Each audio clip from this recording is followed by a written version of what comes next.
Doma Sports Talk worldwide with some news from the world of boxing. So y'all know what time it is. You ain't in a rush to get concussed. Now check this out. Some interesting news. This is boxing for you. Didn't Berlanga and Canelo fight on pay-per-view for about $80, $90?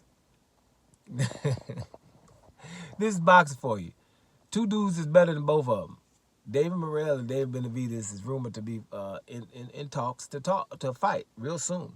But they supposed to be fighting on the undercard somewhere. You know what I'm saying? Undercard. David Morrell and David Benavidez are better than Canelo Alvarez and Edgar Berlanga. Straight up. All right? That's straight up. It's a better fight.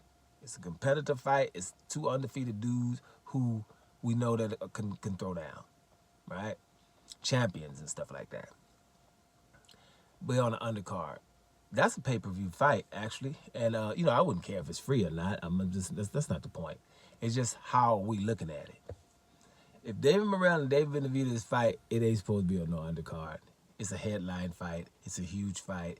It's the fight that's supposed to be happening for Undisputed at 168 pounds. That's what's supposed to be happening. But they're going to fight at probably 175 pounds, and the winner gets the Bivol Beterbiev winner, which is also good because that scenario is like a round-robin tournament that's going to be popping off, kind of, in the 175-pound division. You guys know what my issue is. I think David Benavidez and David Morrell should have been able to fight for belts at 168 pounds, but they're being blocked by Canelo and the sanctioning bodies, the WBA and the WBC, who no one is suing. I think that they should have at least had an opportunity before they go up to the next division to at least fight for belts, and they would have fought for Undisputed at that division because both of them would have beat Canelo. There's no doubt about it. In my mind, I think Canelo and Benavidez is a closer fight than Canelo and Morrell, but it would have been good to see these fights, and it would have been good to see if Canelo could prove me wrong. But he's not going to try to prove nobody wrong if anybody's good. Period. We know that. So there's no reason to keep complaining about it. But I'm going to. Because it's not about Canelo. It's about people like y'all that like that for that to happen. And it's about people like y'all that won't look for no damn, want any justice in sport. And we're calling it sport. And it's for people like the WBA and the WBC who is letting stuff like that happen in the name of whatever.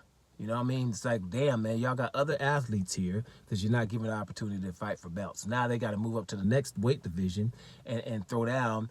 And here's the problem. It's not even for a belt.